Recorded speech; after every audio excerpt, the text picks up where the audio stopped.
Welcome back to the Sideline Live podcast. You can follow us over on Twitter and Instagram at the Sideline Live. We'd love to hear from you. On episode 58, I'm delighted to be joined by former professional soccer player and Kildare GAA star Kevin Feely. On this episode we discuss his career, mastering the high catch, motivation, practical tips as an intercounty footballer, individual skills and practice, and so much more. I hope you enjoy.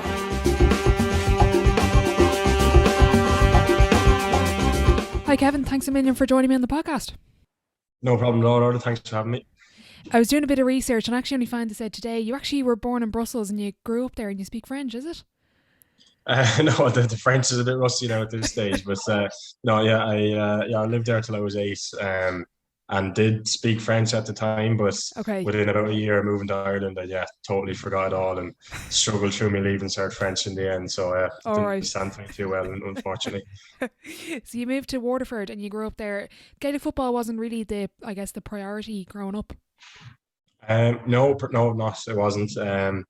Obviously Waterford wouldn't be a Gaelic football stronghold. Although the club I was playing with, Chamor, would have had a decent team, but I was all about the soccer and hurling early on, and a million other sports as well. Actually, growing up, I would have played so much like GAA soccer, tennis, basketball, athletics, everything. Everything got a bit of a go. But I suppose from a priority point of view, it was soccer and hurling were definitely the top two, I think. Okay, what stood out for those two sports apart from the other 7,000 you were doing at the time? Good question. No, I think if I was being honest, soccer was the main one. I don't know. I'd always wanted to be a professional soccer player from as soon as I could kick a ball. That was kind of the direction I was guided down by the parents as well, and just was a mad Man United fan, and soccer would have been the first love definitely for a while. And obviously being in Belgium, I wouldn't have been exposed to GAA really when I was younger either. So soccer is their kind of national sport over there as well. So just kind of transferred over when I moved to Waterford then. But GAA kind of got its grips into me then after that. And growing up, was there any particular coach from any of the sports that you played that kind of had a big impact on you, and you kind of look back and you say, God, they really, maybe I didn't know at the time, but looking back, they really got a good influence on me? That's a good question, actually. I've never thought that one through that much. I'm putting you on the spot now. Yeah, on the spot a little bit, but I don't know. I suppose underage, I don't remember too much. I would have had a couple of soccer coaches underage that would have kind of. I was really lucky, got to play with like a really successful under 11, under 12 team when I was 8. So they didn't have any teams younger than that in the soccer club, and would have been a manager there, Liam O'Rourke, who would have kind of brought me in when I was like very young and shy or whatever, and let me play under 11s with his team, and they were absolutely deadly. So I kind of learned loads from playing with that older team, and then after that it was just. The coaches I remember most would be the kind of the football managers at mine, or same person and that with my club, who just had such a massive influence on my own age group of players within that club as well. Just so many of them went on to go on and play senior club for Athy and win stuff with Athy, and he would have been a huge part of that as well. So I don't remember too many coaches early on. But when it got to minor level, guys like Shane Purcell would have had a huge impact on me, all right. Mm-hmm. I'm conscious I have a lot of younger listeners kind of in the secondary school, college range. Talk us through a little bit of your leaving cert and kind of deciding to go down the route you're taking now. I suppose even throughout the leaving cert, I definitely would have had, as much as I was, very focused on school and stuff like that, I still would have had sport as the number one priority, which probably isn't ideal, but I did get the balance. I got the balance pretty fairly well. Like, if I still had big ambitions of going to college, but I think the end goal was to try and become like professional football or whatever. But even throughout leaving cert, I would have been playing minor football. I would have been playing under 17 soccer with Belvedere up in Dublin, and then a bit of county minor as well. So there was a lot of kind of travelling and training during the week, but I don't know. I was able to get that balance okay in terms of getting me work done and getting a bit of studying as well. And the course I wanted to do was physiotherapy, I suppose, or athletic therapy at DCU. I would have had all the kind of, I wanted to do something in sport. I knew that for definite. So any of the courses that were kind of some way sport related, like athletic therapy, sports science, physiotherapy. Um, Even I would have had a couple of, I would have had psychology and journalism on the CAO as well, but Okay. they would have been a bit further down. But yeah, anything sport related, I had up high, and DCU at the time had a link with Bohemians League of Ireland club, and my age Belvedere team, basically all of us had been signed by Bo's under 20s team, so there was a possibility of kind of getting a half scholarship through Bo's and DCU. So that kind of influenced me putting the DCU courses down as the number one ones. And then just luckily enough, I was able to get enough points to get into athletic therapy. So that was that from an education point of view. I knew I wanted to do something in sport, even though it was just kind of it was more of a backup to trying to be a professional athlete. But I would have always been very strong in making sure that I at least had that backup there if things didn't go well. Even there, you mentioned that half scholarship. That's something that I think maybe secondary school students forget, that, you know, I can get a scholarship that can reduce my points or can help with financial costs, let's say for accommodation or fees. Like, I think that's something we even remember, and it's great to have that. You had that link with Bohemians. What was it like then going to college and playing with Bows, and how did the opportunity to go to the UK come up? Yeah, college was great. It was absolutely ideal in that Bohemians were training in Dalymount Park at the time, which is in Kildare, which is like a 5-minute drive from DCU. So it worked out really well that I was able to train part-time with Bows and study full-time in DCU, and also kind of combine that with playing a bit of freshers GAA as well. But in terms of how the UK thing came about, so I did 2 years of playing with Bows, initially with their reserves and under-20s. Okay. And then the following year, Bows were under some kind of financial pressure at the time, so they didn't really have the budget to be bringing in established players. So a lot of our under-20 and reserve teams ended up becoming the first team in my second year. So we got a really good opportunity to play like senior level football in the League of Ireland. And then throughout that year, I think about in 2012.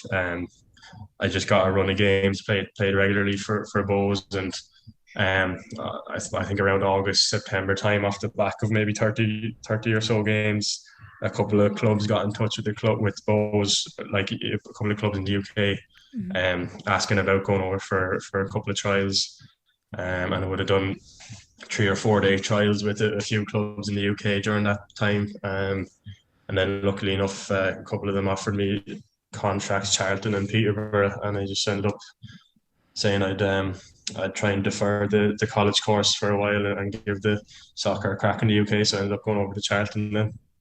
Very good. How did you find transitioning from, as you said there, from the level of League of Ireland, you're playing under 20, to the UK to be a professional athlete and living that lifestyle? Yeah, it was a difficult transition, definitely. Especially going from this kind of student lifestyle into full time sport. It was difficult, but as well it was something that I visualized for so long growing up that it was always going to be the case. That I don't know, it didn't feel like too much of a shock to the system. It was like my absolute dream to be in a position where I was playing sport as my full-time job. So, after the initial kind of settling in period, I just absolutely loved it. Like the idea of training and playing every day and that being your job, and kind of took to it really well from a sporting point of view. Probably took a little bit longer to settle in socially. That's probably something that maybe even at 19 it's tricky, and you probably haven't developed like your emotional maturity yet to do that very well. That took a little bit more time, but from a sporting point of view and a work point of view, I absolutely loved it. The training side of things was brilliant. I was really lucky to have like an outstanding under-21 manager at Charlton. So I wouldn't have been signed as a first team player. I was signed as an under-21 player. Okay. And the first year I just played with the under-21s and reserves. And our manager he was absolutely brilliant, Nathan Jones.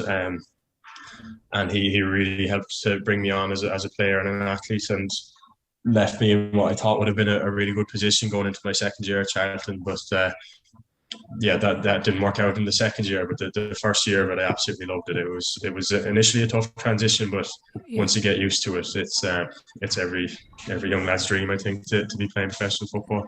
Yeah, exactly. What were the different methods that he used to help improve you as a player? Well, in terms of the carrot and stick, it was definitely a lot more stick. He was really big on. No, he did use positive reinforcement when it was, when you did well, sometimes. But he just set it like such a high bar of what the standard was, what the minimum standard was in every training session. That if you fell below it, it was really embarrassing. And it's probably not, the most modern day approach to coaching in that regard, but you just knew all about it if you were falling below the barometer that he had set. And he had it kind of ingrained in his team as well that, players were to call each other out as well if they felt that the standards were slipping. Yeah, and it meant in every training session that there was definitely a case of like survival of the fittest. Like if you found that approach a bit too strong and you were struggling from a pressure point of view, that you just felt too under pressure coming into training sessions, then maybe that team wasn't for you and you struggled. And initially I would have felt that way. I felt, geez, I'm absolutely dreading going into training here in case I make a mistake. But once you break through that barrier and meet the standard that he has set, it's like such an amazing feeling to have pleased him, because he's such a hard coach to please. That once you did that and once you became like an established member of his team and I suppose you felt like you'd earned his respect, it meant the absolute world to you, and your confidence levels just soared because of it. So I think just the standards he set and his style of making sure that he was on your case all the time, that you didn't ever drop below what he expected of our team, and then empowering the players to kind of do similar, it had a huge influence on me. And the results kind of spoke for them. Like we went through that season unbeaten with the under-21 reserves. Like we won every single game. That just shows there. And that's it, yeah. And he did mellow out towards the end of the season, like once he kind of got to know us a bit better, and we were obviously we were quite successful. He definitely mellowed out and kind of let us into his own personality a little bit more. But initially, I think that dictator style coaching method was really effective, especially with a group of 18, 19, 20-year-olds. It just seemed to be exactly what we needed at the time. Now, I'm sure with an adult team, that mightn't necessarily work as well, but it was exactly what we needed anyway. How do you find, it was always your dream to go to be a professional athlete, but how did you find the pressures of it all? Like even there, just maintaining standards, it's your job. I know personally, I know for myself, I would struggle with it because I need multiple, not distractions, but I need multiple avenues in my life. How did you find sport becoming your job rather than, let's say for myself, it would be an outlet from everything else I do? Yeah, I know what you mean. Personally, I didn't find that too much of a problem in terms of stuff to do outside of the sport. It still remained an outlet for me. The training pitch and the training centre was very much what became my comfort zone. Absolutely loved being there. Outside of the pitch, I was really lucky that the digs that the club put me up in Charlton, there was 4 other guys there, all of a very similar age to myself, in the same boat. Kind of, we were playing more or less on the same team and got on really, really well. Socially outside of training, we did loads of things together. Cinema, playing snooker, pool, or the odd night out or whatever. We found it like socially that was great. It probably created a little bubble that I should have worked harder to get out of, if that makes sense. I probably could have been trying to experiment a bit more socially in terms of, I could have taken a lot more trips into London city centre, and done the more touristy stuff. Like I did do a little bit, but I definitely could have worked harder to make more friends outside of that little comfort zone that I had. But Mhm. you know, I was young at the time and coming from a student replicate I just wanted to replicate that as much as possible outside of training, and that's pretty much what I did at Charlton for 2 years. So, integrated fairly well with that, you know, small group of guys, but would have really struggled then to integrate myself into the first team and the senior team.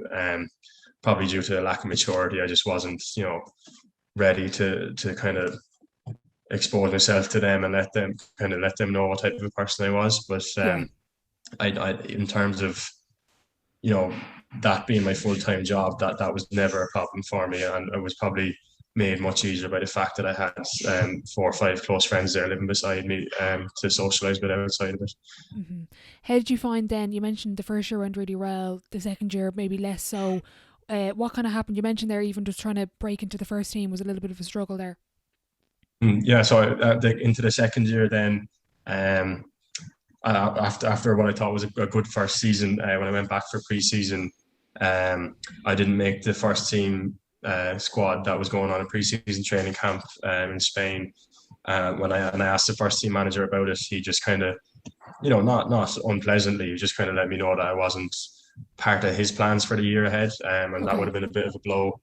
After like thinking that I'd had a good year, Mm-hmm. but I understand now where he was coming from. There was a couple of younger centre backs, maybe a year or two behind me, who definitely had more potential than I had probably to go on and be better players. So I could see where he was coming from, and he just basically told me to try and find a club to go out on loan until my contract ran out at the end of that year. So that would have been, yeah, you know, it would have been a big blow for me at the time. Yeah. And maybe didn't react as well to it as I should have, in terms of like, I had a higher opinion of myself than I should have had. I thought I should have been in the first team, but you know, realistically, when I look back in hindsight at the players around me, you know, he was probably, you know, he probably wasn't too far wrong with it. But it goes to show you as well that, you know, there's a bit of luck involved if a manager, like, so he didn't sign me. It was the under-21 manager that signed me. So he had no real attachment to me at all. Like, it was an easy decision for him to make. Whereas if I had gone to the other club that was involved, Peterborough, they were signing me to go straight into the first team, and that could have gone differently. But I kind of chose Charlton off the back of them being a much more stable club financially. With it, they had a training ground and you know, a really good history, whereas Peterborough seemed a little bit kind of all over the shop financially. But yeah, so off the back of that, then I tried a couple of clubs on loan and got my first taste of senior football at League One level with Carlisle. And that was a disaster. So I played 3 games there and had an absolute. Well, I did okay in the first game, and then the second and third game just turned into absolute nightmares. So the confidence took a good dent, and then I started thinking about home an awful lot more. Because my own age, Kildare under-21s, they were on a roll and on the way to winning a Leinster Championship. And I was thinking, Jesus, you know, I should be back home doing that or whatever. Now again, I was just catastrophizing because the immediate situation wasn't very good. And I started just going through the motions a little bit, basically waiting to run out my contract to go home. But then had a good chat with my dad actually halfway through that season, and he kind of told me to cop on and give it a proper go. And another club came in looking for me, a centre back on loan, Newport County, and I went to them for about the last third of the season and played the last 11 or 12 games with them. And probably because I had taken the pressure off myself and I had kind of accepted that I was going home, I played without really any fear of that, and you know, ironically played much better in those games than I had done. And then they ended up offering me a contract then for the next 2 years. So after a kind of summer thinking about it, I decided I'd give it a full year or two of trying to play first team football, and I went back to them for that would have been 2014, and I was signed at Newport, and in fairness, absolutely loved my time there. Played for 2 years regularly enough, outside of the odd injury. And like socially, it was a big change from Charlton in that socially I fit in really, really well with the Newport guys. and just found Wales. It's in Wales, and I found it a much more similar place to Ireland, a much nicer place to live, and really enjoyed it from that point of view. But probably came to the realization halfway through that contract that this was probably the maximum level I was capable of playing at with soccer. Okay. Whereas I felt like in Gaelic football, I had more potential to achieve a bit more. Okay. And then I kind of was also I wanted to finish my college degree as well. And was just, getting phone calls sort of coming back with Kildare, and eventually just the pull of playing football again was a bit too strong. So a couple of years into that Newport contract, I mutually agreed to go home and start up the college again and go back playing football. Very good. I had a former Donegal senior footballer, Luke Keeney, on, and we were chatting about training load and injury. And from your experience and your qualifications, he made a really good point. His brother plays, and the difference between him and his brother at the same age was his brother had one coach, whereas Luke had, it could have been 4 or 5 managers pulling at him. What do you think? I'm not going to ask you for a solution because that's a podcast in itself. But what can we do in the GAA to stop stories like Luke happening, where players have to retire very early with serious hip or knee injuries? In fairness, I think the GAA are taking some steps to address that already. There's minimum age you have to be to play at a certain age now, underage. So obviously, I think you have to be 17 to play under 21. You have to be over 15 to play minor. This kind of stuff, that will help. I think they're looking into getting rid of the pre-season competitions at intercounty level, which will help a lot in terms of allowing college players to play college games without the added load of then going playing O'Byrne Cup matches or being forced to put in massive training weeks with their county on top of what they're doing with their college and stuff like that. And I think most county managers in my experience anyway, county managers have always been really accommodating towards anyone who's been in college and just accepted that this is the time when they play Sigerson or they play Fitzgibbon or whatever, and leave them to it. We'll just keep an eye on them until that's finished, and that seems to be coming into the game and an awful lot more. What probably needs to change a bit more, maybe at club level in particular, is just the attitude of coaches maybe insisting that players play through certain niggles and certain injuries, or insisting they play through pain. So even in Luke's case, I'm sure his hip pain mightn't have started off as being that bad, and would have gradually gotten worse. But the fact that he was probably felt under pressure to play through a certain amount of pain, wouldn't have helped him. That attitude probably should be looked at in terms of player welfare. Coach has to accept both the medical opinion of the physio or doctor, and also that the player mightn't be, even though they say, "Oh yeah, I'm grand," because they'll obviously want to play. They'll probably have to probe a little bit deeper and find out how badly affected is this guy or girl by their injury, and not be putting them under pressure to play numerous matches through pain. So you mentioned there you came back to play with Kildare. How was it like coming back to college, back to Kildare? I guess you really did want to play for Kildare, so did you miss the soccer much?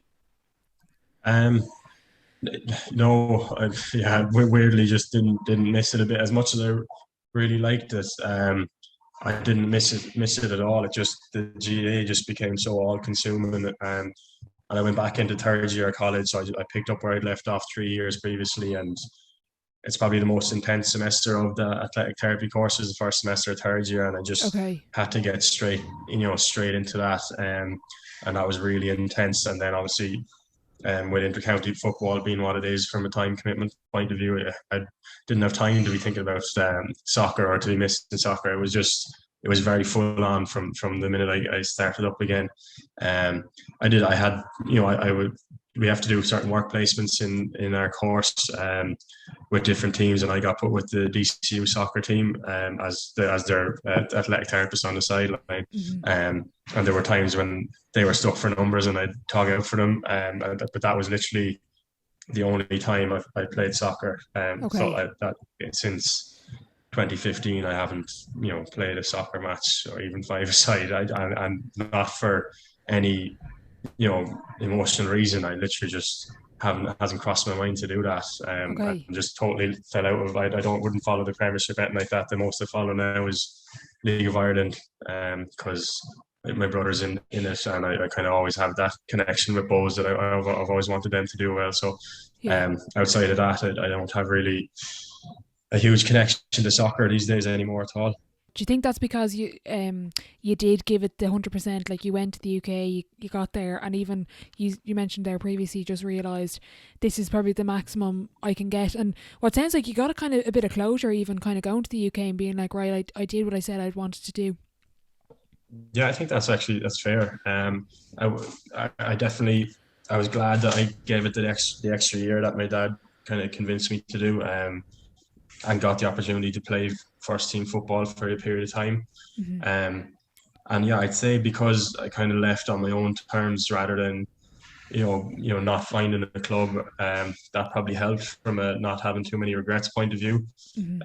Again, it was probably quite short-sighted thinking when I look back now in hindsight that if I had stuck at it a bit more, and I'd say if I didn't have that option of coming home and playing GAA, I would have been a bit more single-minded about the Okay. soccer, and maybe put the head down and kind of built up a bit more belief in myself. But um, yeah, no, I'd say that the fact that I had at least tried it, realized maybe this isn't for me, and left on my own terms, that probably was a big part of the reason that I don't have huge regrets looking back Hmm. on it now. Yeah.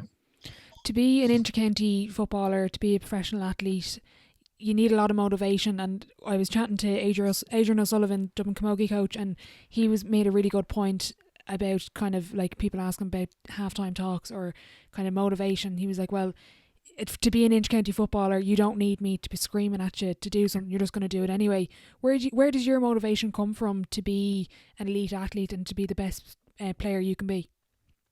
Um, I'd say from a young age, it came from always having that end goal in mind. Like I'd never stopped thinking about becoming a professional athlete. So Okay. until that happened, I was always going to be motivated in everything I did to achieve that. And that kind of self drive or self motivation came quite naturally to me when I was younger, I think. I'd always try and create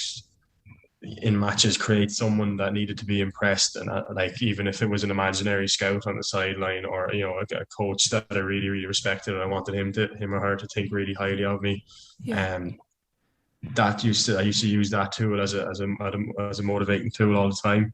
um and that helped me get to a certain point where I used to love trials. I used to love opportunities to have someone to impress, because I found that way of getting up for games or matches really easy. And then I suppose coming into the difficulty I found was maintaining that motivation once I'd achieved a certain goal. So Okay.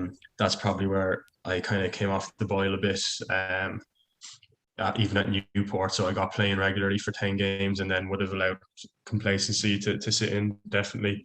Um, Expectation of how you're going to play goes up if you've had a few good games early on, and that can be tough to deal with as well. But I know looking back, I definitely let those motivation levels drop a little bit once I kind of hit a certain point, and then you need to reassess and create some new goals that help to motivate you again. And I've had that issue in GA numerous times, and I'd say it's the same with a lot of intercounty players, that once you get once you get into the thick of an intercounty playing career, the training and matches, if you allow them, can become quite monotonous, and Okay. you allow yourself to go through the motions a little bit. So it's important that if you see that kind of complacency creeping in, that you create some new kind of short-term goals to help focus you again, and drive those motivation levels back to where they should be. Okay, that's really interesting. What sort of goals would you set yourself when you, because like when you say there, that's having really good self awareness of being able to be like, right, you know what, I'm being complacent. So what sort of goals do you set to kind of keep yourself in tuned and motivated? Yeah, from a training point of view, I try and kind of narrow it down to each session that, um, they're not necessarily realistic. They're more kind of cues for myself to stay switched on, and that, Okay. I want, I tell myself, right, well, after this training session, I want everyone to have said I was the hardest worker at that session, or that my dedication to it couldn't be questioned, or my desire couldn't be questioned. And they're the little things I say to myself to try and they're like the short-term goals that after the session I say, right, how would I rate myself in terms of my desire and intensity during that session? And if I'm happy enough with that, then I know it should look pretty good from the outside as well. In terms of like more measurable goals, it'll be nowadays, you have GPS monitors in a lot of the time. I'll set certain goals that I want to hit from a distance covered and a high intensity meters covered point of view. And then for matches itself, I put a big emphasis then on number of possessions, successful passes, stuff like that. And positive plays, like plays where I'm going forward rather than backwards and stuff. So they're the more measurable goals I'd set myself, but that are quite short term. And then obviously you'd have your longer term stuff that you want to have achieved by the end of the season, which might be something as simple as being fit and ready for every game, or being playing every game. Or you could go higher and say, I want obviously the team to win an Ulster final, and individually I want to be recognised for whatever awards, kind of thing. So there'll be longer term goals that you keep in the back of your mind, but I think it's much more valuable to focus on the short term stuff to stop complacency setting in. That's brilliant. I really like the way you're speaking about this. Is that something you've ever, did you ever get help kind of with goal setting? Have you sought advice from other people, or? Yeah, at different stages. I'm sure it's no different to most intercounty teams. They have, I suppose they're called performance coaches now, but would have been called sports psychologists back in the day. And I would have met with, we've had 2 or 3 now at this stage of Kildare. I never would have done any kind of prolonged sessions with them, just the odd meeting, once or twice a year kind of a thing. And definitely would have picked up certain ideas from them. I think the most valuable thing they do is help you create self-awareness of the type of person you are and what motivates you personally. I think that's the biggest value in those guys, is they help you become a more driven person, and definitely would have picked up tips from those people to help kind of develop that side of myself. You mentioned there a lot of short-term goals and the match goals and the training goals. Do you ever sort of make notes after training, or maybe before after matches? Not anymore. I used to be very a bit over the top with that. Right. A couple of years back, just I thought it was a helpful thing to write down. I used to have like a list of 30 things I wanted to achieve in each match, and it was just stupid 30? stuff. Well, it was just because I'd be thinking about the match in that much detail that I'd just be spewing stuff down about catches and kicks and tackles and blocks, and I would be going through every side of it. And then after the game, I'd come back and see how many of them I'd hit, and then you might have only ticked 4 of those boxes, and then you're devastated because so it ended up being counterproductive in the end. I used to take notes on opposition players and stuff, but I just found that there was just too many times I was psyching myself out of games just by overthinking it. So I just tried to take a back seat now with that stuff now, and try and approach both club and county games a little bit more relaxed. And I find the less I'm thinking about it before throwing, the more relaxed I am then when the match starts, because I know that physically and mentally I'm going to be prepared. It's impossible not to be when you're training at intercounty level. It happens automatically with the amount of detail that goes into each session. So that's the approach I'm taking these days, is a little bit more laid back. Okay. And do you have anything particular you would do in a routine before training or matches at all? No, I've figured out kind of what suits me best from a nutrition point of view now, to try and eat a lot more the day before and then stay a lot lighter with my eating on the actual day. And it's been great to have different nutritionists' advice on that recently. Where a lot of the evidence suggests that what you eat the day before is a lot more important from an energy expenditure point of view. So it takes a lot of the stress off trying to eat loads on the day, because I used to struggle with eating on the day of matches anyway with nerves. So I'd be forcing myself to eat this because I thought I had to, and nearly making yourself too full and feel too sick going into matches. So that was just trial and error and experience learning that just eat enough that you're not hungry, and don't be feeling under pressure to force feed yourself, kind of thing. And then outside of that, the routine I usually have, I'd have. I'm just mad into the Aussie rules the last couple of years. Just really took a liking to it, and those matches, because of Australian time, tend to be on in the morning in Ireland. So usually on a Saturday or a Sunday there'll be some kind of match, AFL match on. I'll stick that on while I'm having breakfast, chill out, watch that, and then usually go for a walk. About a 20-30 minute walk on the day of a match as well. It helps get the legs moving and clear the head, and then onto the match then after that. So that's the kind of routine I've fallen into now, which is a lot more laid back, I think, than it would have used to have been. So, but it seems to be suiting me better from a mental point of view anyway. When you get to the pitch, is there anything particular you like to do? I know some players kind of look for the goals, or even their thought process going up for the throw in. Is there anything in particular you kind of just say to yourself? What's your self-talk like maybe during a match? Yeah, during the match I do an awful lot of self-talk. Yeah, beforehand, no, I wouldn't have any huge superstition. I do like to get out on the pitch. That's more so just to get a feel of the wind and what sort of a surface it is, rather than any kind of visualization process.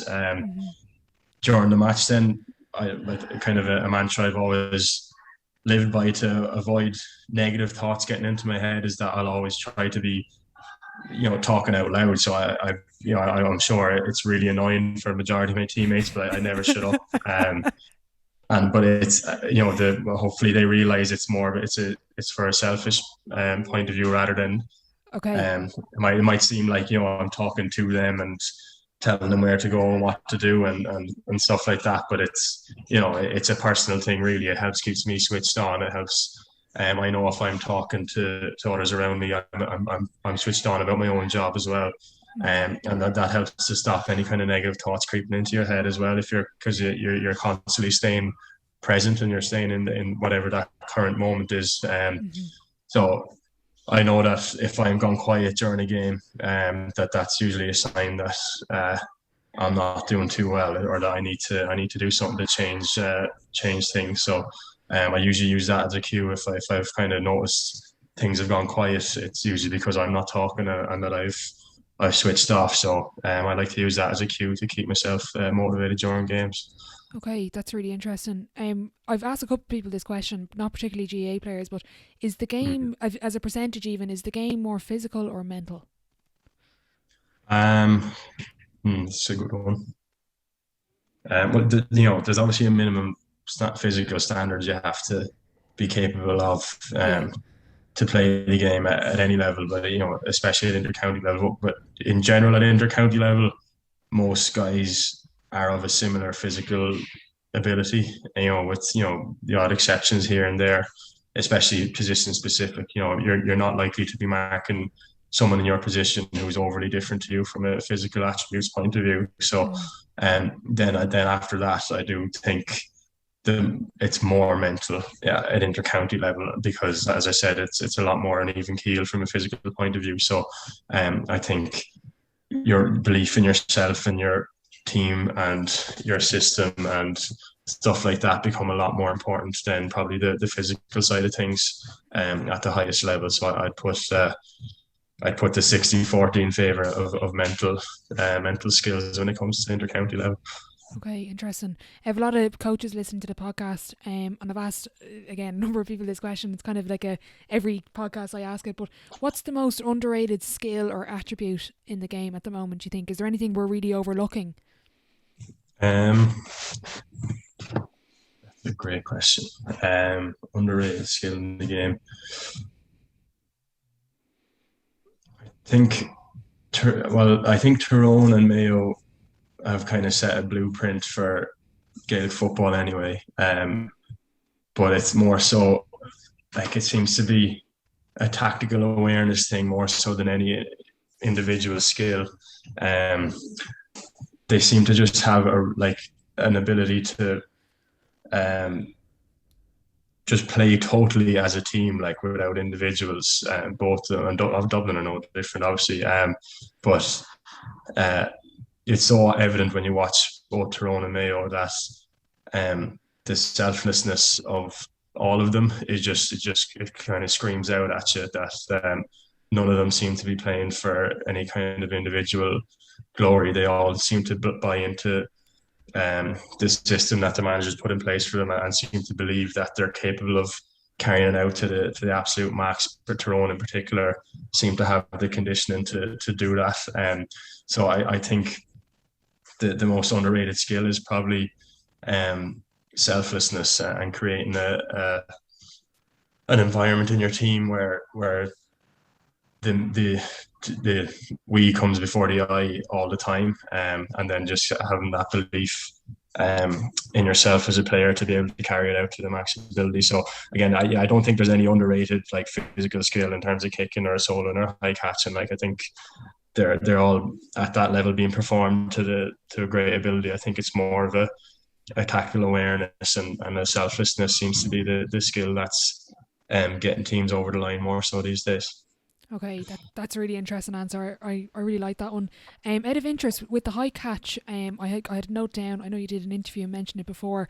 For any of the coaches or players that are listening, how do you approach a high catch? Like I know for myself, I have a prompt in my head, like a trigger to help me catch the ball. Is there anything particular with even technique that you've kind of realised over the years that that's something that's really important for me to do, or is it just you don't really think about the high catch anymore? You just go up and get the ball. It's become a little bit more thoughtless over time, but initially, again, that minor manager I spoke about, Shane Purcell, had this coaching cue of watching the O'Neill sign into your hand. So basically, you're looking to see, can you see the O'Neill's writing on the football, and if you have that acute level of focus on something, and you're watching it all the way into your hands, the catch tends to happen quite naturally. And it was something I used to focus on a lot when I was younger. And now I don't have to think about it as much.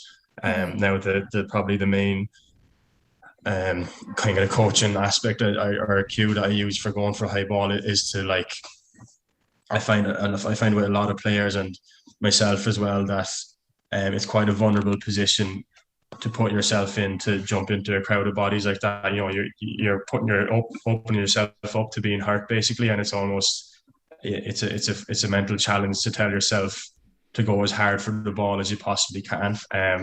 So that's when I know if I'm running towards a catch, if I'm not standing under it, I always tell myself to go hard as possible for this ball, and because you almost feel like someone in the contest won't go as hard as they should because they'll have that little bit of fear of getting hurt. And I always tell myself, right, don't let that be you.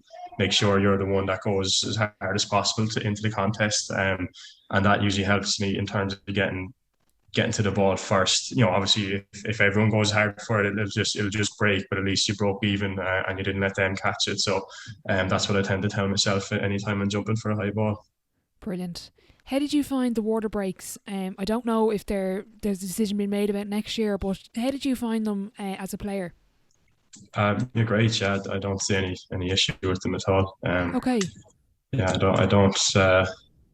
I'm used to them now, and I don't understand why they'd be. Or I haven't read too much about the opposition against them. I don't know any of the argument against it. I don't. Is it interrupting the flow of play, or I don't see what it does that's negative to the game. It's an opportunity to get water on board, which is important. I'm sure it's helping reduce a lot of cramp that happens during games, and then it's just a quick opportunity to reset as a team. It's only a minute long. I don't see any issue with it at all, to be honest. Out of interest, when you're watching other teams and players, like you mentioned Tyrone and Mayo, is there anything in particular that you look for in a match? I guess if you're sitting down to watch a match, subconsciously you're going to be picking out things, but is there any time where you sit down and you're like, right, I really want to see if I can pick out certain things here? Usually I look at the guys in my position that are kind of, I get drawn into doing that, and then I'd be kind of looking at the game and wondering how would I survive in this game? Like would I be okay in this game, or would the pace of it, or would the game style not suit me at all? And I tend to see if that's, I try and look for ways in which a team has fitted similar style players to myself into their team. So as I said, Tyrone and Mayo both play with huge athleticism, huge energy, for hugely long periods of the game. So I'd be looking at their, taller, kind of not maybe more aerobic, less explosive players, and I'm looking at them and wondering, trying to see how are they fitting into the game plan, and what roles does their team manager have for them within that game plan, and I almost use it as a defense mechanism to tell me that I'm still able to play at this level. If you see a guy with similar physical attributes to you and they're still doing okay in a really high intensity game style, then I'm telling myself, right, I can still do it if they can still do it. So from a selfish point of view, that's what I'm looking at. And then outside of that, not a whole lot. I just try and enjoy the games for what they are. Okay, brilliant. Last year you sent in a really good skills challenge. I still haven't mastered it off both feet, but when you're training by yourself, how do you structure your training and your kicking practice, and what are you actually really looking to improve before next season? For training, but we got a lot of practice training by ourselves recently. So if it's a skills based session, I usually, because I'm like one of the options for free taking, a lot further down the line than it used to be, but I'll always top up with a free taking session where I usually have 10 areas between the goal and the 45. So I'll have 4 lines, 3 balls on each line, and then 1 ball on the 45. And I'll do a challenge where I can't move on from one spot until I've scored from that spot. And that's a nice little free taking what I do. And then after that, if I don't have a partner with me and I want to practice some kick passing, I usually just use the backstop behind the goal, the net, and I'll just pick a number of, say, I'll pick, maybe I'm going to do 10 passes with the inside of the right foot, 10 passes inside the left, 10 front on, 10 at the outside, and I'll just experiment basically with different ways of striking the ball, both standing still and on the run, and just using the back net as a stop kind of thing. And then usually you do a little bit of shooting on the run as well, where if I'll either do a set of 10 shots, 5 on each leg, gathering the ball facing away from the goal, usually with a bit of a kind of a change of direction run in between to make it a bit realistic. And then I'll do the same 10 shots, 5 and 5, coming on to a ball heading towards goal. And I usually be keeping a track of how many I've scored. And then the next time I'm training, make sure I'm at least hitting that same kind of target again. So that would be, the skill sessions I kind of do myself. But they're fairly straightforward. There's nothing crazy in them in that regard. How often would you do a skill session, let's say, in season versus the off season? In season, very, very rarely now. Again, these days there's such a.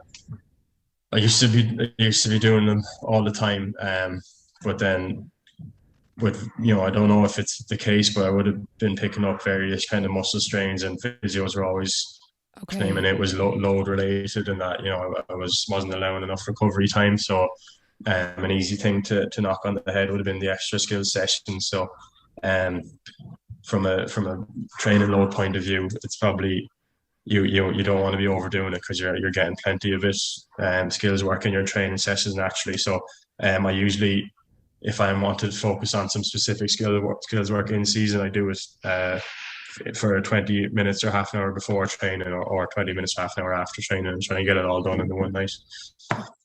For any of the younger listeners that want to be an intercounty footballer and be at elite level like yourself, could you put together a 3-point checklist of what it takes to be an intercounty footballer? Yeah, number one would be have an end goal in mind. I think whatever that goal is, keep that as your motivation for everything you do. I think that'll help on the days when you don't want to go training, and on the days when weather is terrible, and then you ask yourself, what do I want to achieve? And then when you realize what it is, it helps to motivate you to get out there and train. The second thing I think is always to try and be the hardest working player or in your team, or the best working person in your environment.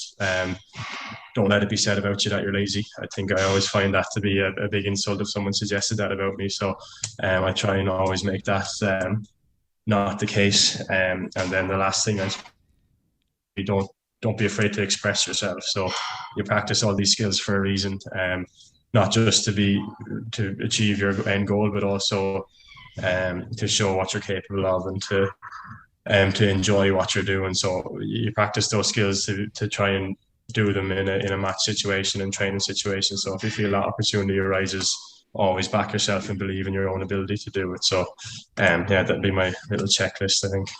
Brilliant. Would you rather score the winning point or make the winning block? That's cracker, yeah. Because there's a famous block that I never ever forget. It probably would be more remembered. I'd probably rather get the block. Yeah.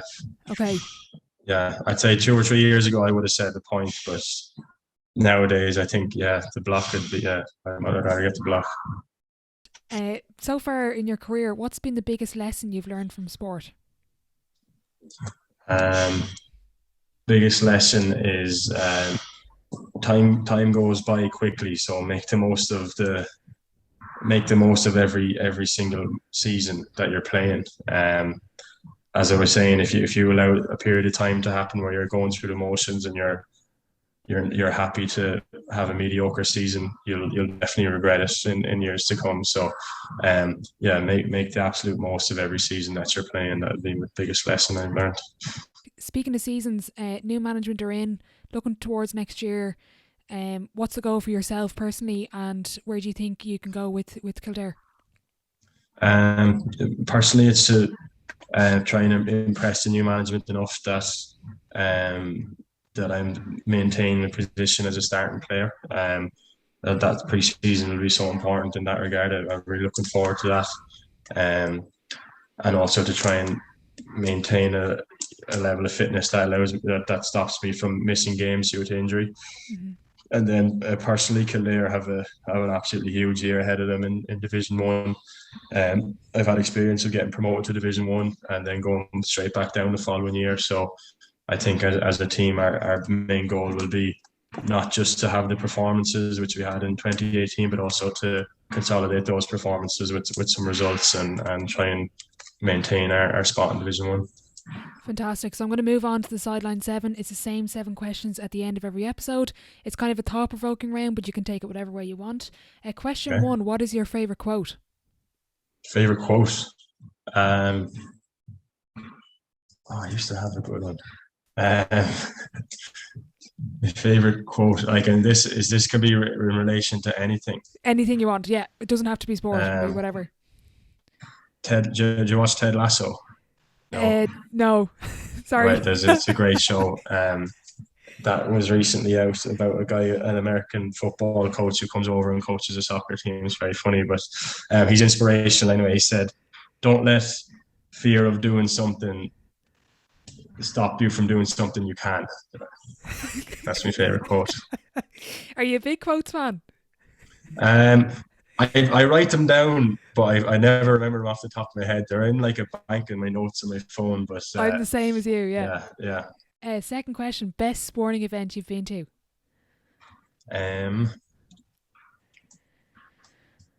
All Ireland final, yeah. Yeah, it's still the best. I know nothing gets gets you energized as much as a tight All Ireland final. Like I've been to the drawn Kerry Dublin match, been to couple of Dublin Mayo matches, and then the one this year as well. They're always unbelievable. Is there any particular sporting event on your bucket list? AFL Grand Final. Okay, definitely. Very good. Question 3, biggest setback or challenge so far in your career, and how did you react to it? Probably getting, I suppose, rejected by Charlton in my second year. And I didn't react very well. I kind of threw the toys out of the pram for 6 months and needed a stern talking to from my dad. But after that, I reacted okay and ended up with a couple of good successful years. So every knockback has its follow-on positive impact. Brilliant. Your biggest achievement so far, on or off the pitch? Probably setting up my own business as an athletic therapist. That's up there. And then on the pitch, the 2 county championships I won with a tie. So they're probably the top achievements, I think. How do you find balancing being an intercounty footballer with running your own business? It's tricky. It can be tricky in that I probably don't devote the time to my business as much as I should because of the intercounty demands, especially with the evening times would be normally a prime times for physio, and I don't really have those evenings to devote to that. But in on the other side of it, being in charge of your own hours can be very helpful. That I'm never stuck for, if I have to switch an appointment around or switch a couple of days around, at least I don't have to go begging my boss to do that. I can kind of do it myself. So it has benefits as well as negative. Brilliant. Looking back, what advice would you give your 18-year-old self? So much advice I could give there. Don't go through the motions. Yeah, don't let yourself get comfortable. Because comfort is the enemy of progress, definitely. So that's what I tell myself. Brilliant. Who would be your dream dinner guest and why? And you can pick a few here. You don't have to just pick one. Roy Keane with York. He's always been he would have been my hero growing up. And now for different reasons, he just seems like he's absolutely great crack with some fantastic opinions. So definitely him. There is a guy in Aussie Rules called Ben Cousins. He's well retired now, but there's a super documentary about him called Such is Life. He's had a really interesting life. And anyone else in particular? No, I'll just go with those 2, I think. Very good. Final question before I let you go. If your life was a book, what chapter would this be called? Hitting his prime. Try and look at it positively. Brilliant. So we've big things. Yeah, that's we've big things to expect now. Yeah, that's it. Exactly. Yeah. Kevin, thanks so much for coming on. I really enjoyed that. No worries. A massive thank you to Kevin for joining me in the podcast today. I thoroughly enjoyed our conversation, in particular the practical tips he gave surrounding goal setting, keeping himself focused and so much more. If you did enjoy the conversation or you did take something away from it, please do let me know over on Instagram or Twitter at The Sideline Live, and I'd really appreciate if you could leave a rating and a review, as it does help the show grow. Thanks as always for listening, and I'll catch you in the next one.